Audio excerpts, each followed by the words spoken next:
Magandang gabi po. Tawagin niyo na lang po akong Alwin, taga Metro Manila. Naging curious ako sa Diplomat Hotel matapos kong mapanood yung mga vlogs tungkol sa haunted places sa Baguio. Noong 2019, nagbakasyon kami doon ng mga kaibigan ko. At syempre, hindi namin pinalagpas ang pagkakataon na puntahan yung lugar. Pagdating namin sa Dominican Hill, kita mo agad yung malaki at sira-sirang gusali. Kahit tanghaling tapat, ang bigat na ng hangin. Yung tipong parang may nanonood sa bawat galaw mo. Pumasok kami sa loob kahit bawal na raw kasi delikado. Pero may caretaker na pumayag basta raw wag lang sisirain o gagalawin ang mga gamit. Habang nag-iikot kami sa ground floor, ramdam ko na agad na parang may humahabol sa mga hakbang namin. Nagbibiro pa yung tropa ko. "Uy, may kasunod ka." Sabay tawa. Pero nung huminto ako para patunayan na wala, biglang tumigil din yung tunog ng mga yabag. Nung umakyat kami sa second floor, doon nagsimula yung hindi ko malilimutan. Habang nakasindi yung flashlight ng kaibigan ko, biglang may dumaan sa gilid ng koridor. Mabilis, parang anino lang. Pero malinaw ko na nakita na wala itong ulo. Doon na nagtakbuhan yung iba kong kasama pababa. Ako, naiwan sandali kasi parang natulala ako. Biglang lumamig ng todo. At sa pandinig ko, may narinig akong mahinang iyak ng bata. Hindi ito galing sa labas kasi ramdam ko na sa mismong hallway lang. Nang ilawan ko yung dulo ng koridor, may maliit na figura ng bata na nakatayo. Pero nung sumindi ng mas malinaw yung flashlight, nawala siya. Pagkababa ko, hingal na hingal ako at nanginginig. Yung caretaker nakatingin lang sa amin tapos ang sabi niya, "Pasalamat kayo, araw kayo nagpunta. Kung gabi yan, baka kung ano na nangyari sa inyo." Simula nun, hindi na talaga ako bumalik sa Diplomat Hotel. Totoo pala yung mga kwento at masasabi kong kahit sa araw may mga kaluluwa na natrap pa rin doon. Mga madre, pare, sibilyan at oo, pati yung mga Japanese na nagpakamatay. Hanggang ngayon, dala ko pa rin yung bigat ng karanasan na yun. Kaya kung balak nyo ring pumunta, payo ko lang, huwag niyong gawing biro ang lugar na yun. Kasi baka sa halip na kayo ang bumisita, kayo mismo ang hindi na makauwi. Hanggang dito na lang po, Sir Dave. Maraming salamat po.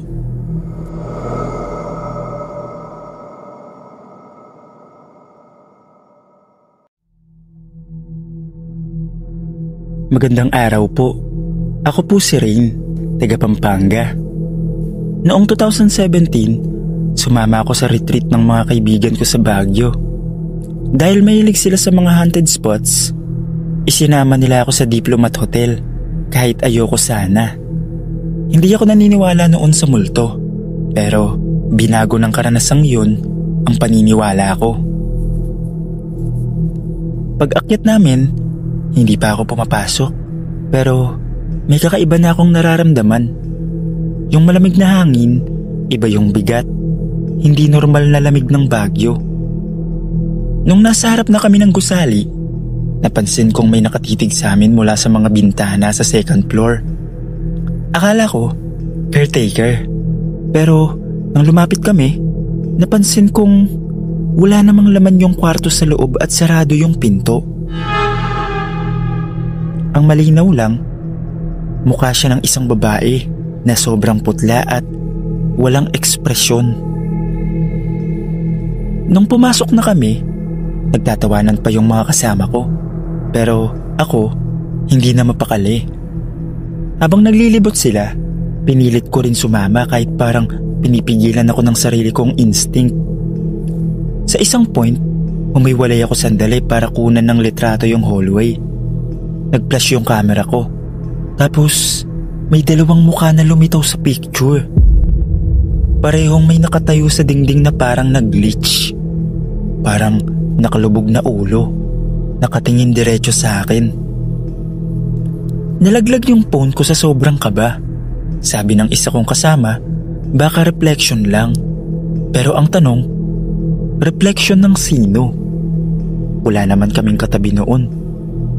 Paglabas namin, doon ko na talaga naramdaman na may humahabol sa amin. Parang may malamig na hanging dumampi sa katawan ko. Tapos may humaplos sa braso ko. Pagtingin ko, walang tao. Pero may marka ng kamay na naiwan sa balat ko. Malamig at maputla ang bakas. Pag uwi ko sa amin, hindi agad natapos ang kwento. 3 gabi akong ginising ng parehong panaginip. Isang babaeng nakatayo sa bintana ng Diplomat Hotel, nakatingin lang sa akin. Hindi siya nagsasalita, pero alam kong siya rin yung nakita ko noong araw na yun. Kaya mula noon, hindi ko na binalikan ang lugar na yun. Hindi lahat ng bisita doon nakakaalis ng walang dala. Yung iba, sinusundan pa uwi. Hanggang dito na lang po, Sir Dave. Maraming salamat po.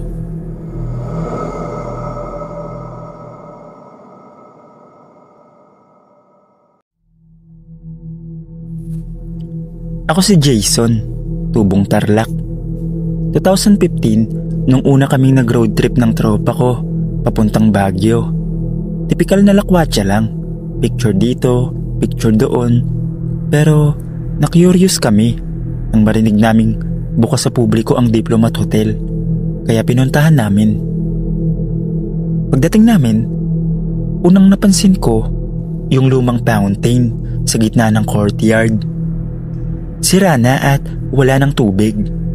Pero habang nakatayo ako malapit doon, para bang may naririnig akong mahihinang tawa ng bata. Yung tipong parang naglalaro lang. Hindi ko pinansin. Nag-group picture pa nga kami. Pero nung nagsimula ng lumalim ang hapon at medyo madilim na, lumapit ulit ako sa fountain at doon ko siya nakita. Isang batang lalaki, nakaupo sa gilid, nakaputing sando at may putik sa paa. Nakatingin lang siya sa akin, walang ngiti, pero ang mga mata niya parang nangungusap. Sabi ko, "Uy bata, bakit nandito ka?" Hindi siya sumagot. Tapos bigla siyang tumalon. Hindi palabas, kundi pababa ng fountain. Kinilabutan ako kasi wala namang tubig at semento ang ilalim noon. Nang silipin ko, wala na siya. Doon na ako nagsisisigaw at tinawag yung tropa ko. Siyempre, wala silang nakita. Sabi pa nila, baka stress lang o imahinasyon. Pero nung kinagabihan, sa tinuluyan naming transient house, nagising ako bandang 2:00. Tapos may narinig akong basang yabag, papalapit. Pagmulat ko, doon sa may paahan ng kama ko, nakatayo yung batang nakita ko sa fountain. Basang-basa yung katawan niya at nakatitig lang sa akin. Wala pa ring ekspresyon. Hindi ko alam kung paano ako nakatulog ulit. Pero pagkabangon ko, may naiwan sa sahig na basang yapak ng maliliit na paa. Hanggang ngayon, tuwing maaalala ko yung bata sa fountain ng Diplomat Hotel, kinikilabutan pa rin ako. Hanggang dito na lang po, Sir Dave. Maraming salamat po.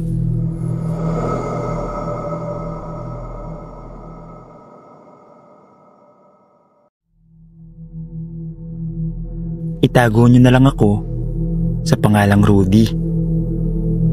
Ako ang isa sa mga naging caretaker ng Diplomat Hotel bago patuluyang ipasara sa publiko ang loob.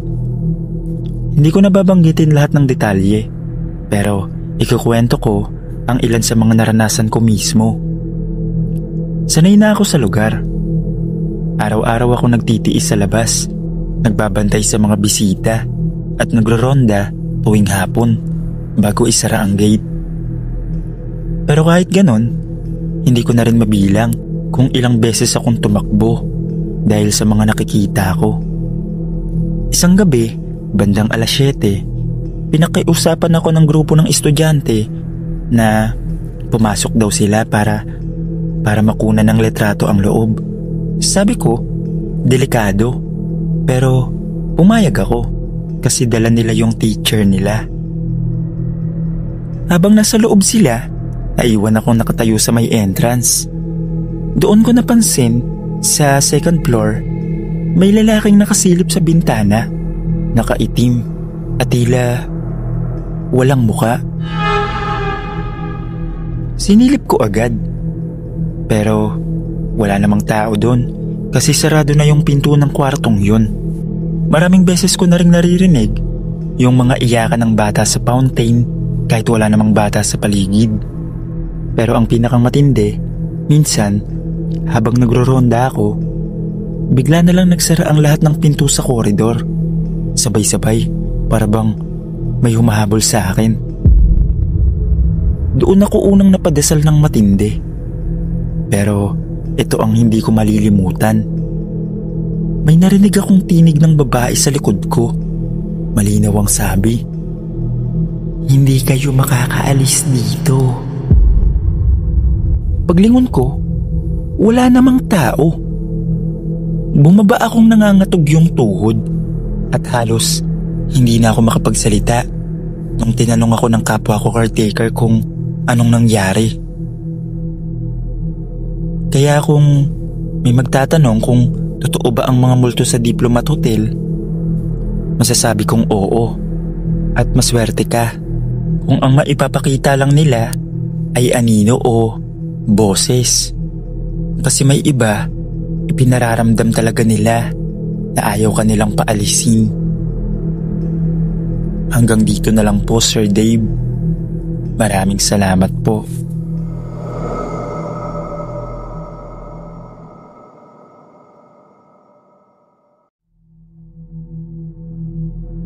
Ako nga pala si Tony, dating security guard na na-assign sa Diplomat Hotel bago pa ipagbawal ang pagpasok ng mga bisita sa loob. Alam ko, trabaho ko lang dapat ay magbantay, pero hindi ko akalaing pati mga kaluluwa ay mababantayan ko rin doon. Unang gabi ko pa lang, ramdam ko na agad yung bigat ng paligid. Walang kuryente sa loob, kaya flashlight lang ang gamit ko sa pagroronda. Habang umiikot ako sa first floor, may narinig akong yabag sa itaas. Natural, akala ko may pumasok na bisita na palihim, kaya agad akong umakyat. Pero pagdating ko sa second floor, wala akong nadatnan, maliban sa isang pintong bahagyang nakabukas. Paglapit ko, bigla itong sumara ng malakas na para bang may humampas. Siyempre nagulat ako. Pagbukas ko, wala naman. Pero ramdam ko na may dumaan sa likuran ko. Malamig, parang hangin na mabigat. Isang linggo makalipas, habang naka-duty ako, mga bandang 3:00 ng umaga, nag-rounds ako sa courtyard. Doon sa lumang fountain, may nakita akong nakaupo na bata. Akala ko, totoong bata. Kaya nilapitan ko. Pero nang ilawan ko ng flashlight, kitang-kita kong wala siyang muka. Tumayo siya, tumakbo papasok sa gusali, at bigla na lang naglaho sa pader. Ang pinakamatindi, isang gabi habang nakapwesto ako sa may entrance, may dumaan na isang madre. Akala ko turista, kaya pinigilan ko at tinanong ko kung saan siya pupunta. Hindi siya sumagot, naglakad lang siya papasok sa loob. Sinundan ko. Pagdating ko sa hallway, wala na siya. Ang naiwan lang, amoy ng kandila at bulaklak, amoy patay. Doon ko naisip, hindi talaga lahat ng binabantayan mo ay tao. At sa Diplomat Hotel, hindi ikaw ang may hawak ng lugar. Parang sila pa ang nagbabantay sa'yo. Hanggang dito na lang po, Sir Dave. Maraming salamat po.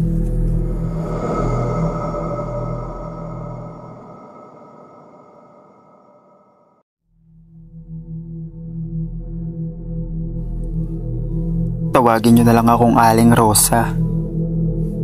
Isang caretaker sa isang lumang mansyon sa probinsya. Sabi ng dating nagbabantay rito, may kung anong kakaiba sa bahay na ito. Ay naririnig daw na yapak sa gabi, may aninong dumaraan sa bintana at may umiiyak sa lumang kwarto sa itaas. Pero hindi ako basta-basta naniniwala sa mga kwentong ganyan. Isang gabi, habang nagwawalis ako sa sala, biglang may malakas na kalabog mula sa itaas. Napatigil ako. Sinundan niyo ng mahinang yapak sa hagdan. Dahan-dahang bumababa. Napalunok ako. Ako lang ang tao rito. Sino ang naglalakad? Umigpit ang hawak ko sa walis. At dahan-dahan ako lumapit sa hagdan. Nang itaas ko ang aking tingin, may aninong dumaan sa itaas. Hindi ko alam kung bakit, pero parang may malamig na hangin na dumampi sa aking batok. Baka daga lang. Mahina kong sabi sa sarili. Pero alam kong hindi iyon daga. Dahan-dahan ako umakyat. Bawat hakbang ko, parang may bumubulong sa hangin. Ang marating ko ang itaas, napansin kong bukas ang pinto ng lumang kwarto. Hindi ko matandaan kung iniwan ko itong bukas. May nahulog mula sa loob, isang lumang larawan. Pinulot ko ito at nilingon ng paligid. Habang hawak ko ang larawan, napansin kong may sulat sa likod. Tulungan mo ako. Bigla akong kinabahan. Mula sa gilid ng aking mata, ay nakita akong refleksyon sa lumang salamin sa loob ng kwarto. Isang batang babae, maputla, luhaan, nakatitig sa akin mula sa aking likuran. Hindi ako makagalaw. Lumamig ang paligid. Naramdaman ko ang malamig na kamay na umawak sa braso ko. Aling Rosa. Mahina na boses ang narinig ko. Napapikit ako sa takot. Nang dumilat ako, wala na ang bata. Pero ang larawan na hawak ko, basa ng luha. Kinabukasan, umalis ako sa mansyon at hindi na bumalik. Hanggang ngayon, sinasabi nilang may umiiyak pa rin sa lumang kwarto. At sa tuwing may dadaan sa mansyon, may nakikita silang anino nakasilip sa bintana, tahimik na naghihintay ng tulong.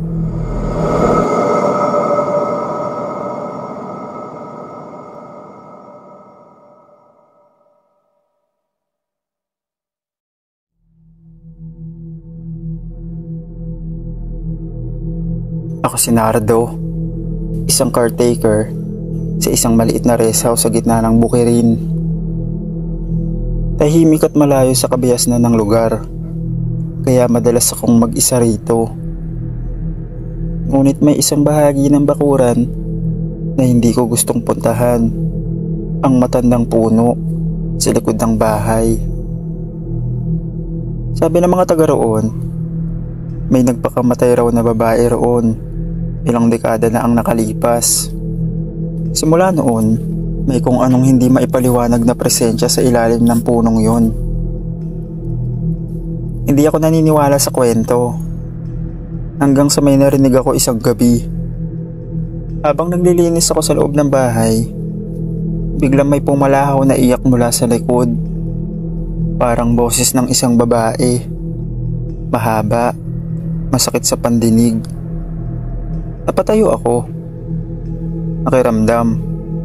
Uminto ito saglit, pero agad na sinundan ng may hinang hikbi. Lumabas ako para tignan. Pagdating ko sa likod ng bahay, malamig ang hangin. Kahit tag-init, tahimik, walang kahit anong gumagalaw. Pero ang anino ng puno, parang mas madilim kaysa dati. Lilingunin ko sana ang bahay nang mapansin ko ang isang bagay sa ilalim ng puno. Isang puting tela na parang damit. Nanginginig akong lumapit at doon ko nakita may isang babae nakatalikod sa akin. Mahaba ang buhok, nakalugay, at basa ang suot niyang puting bestida. Para siyang nanginginig habang patuloy sa paghikbi. "Miss, ayos ka lang ba?" tanong ko. Kahit nanunuyo ang lalamunan ko. Bigla siyang tumigil. Dahan-dahan niyang inangat ang kanyang muka. Hindi ko alam kung anong mas nakakatakot. Ang nanlilisik niyang mapupulang mata o ang pagngisi niyang abot tenga. Hindi ko naisipang tumakbo. Naramdaman ko na lang ang malamig na hangin sa bato ko at isang boses na bumulong sa tenga ko. "Huwag mo akong iwan." Pagdilat ng mata ko, umaga na. Nakahandusay ako sa damuhan, nanginginig at may marka ng kamay sa liig ko. Kinabukasan, umalis ako sa rest house at hindi na bumalik. Ngunit mula noon, tuwing pumipikit ako para matulog, naririnig ko pa rin na may hinang hikbi sa hangin.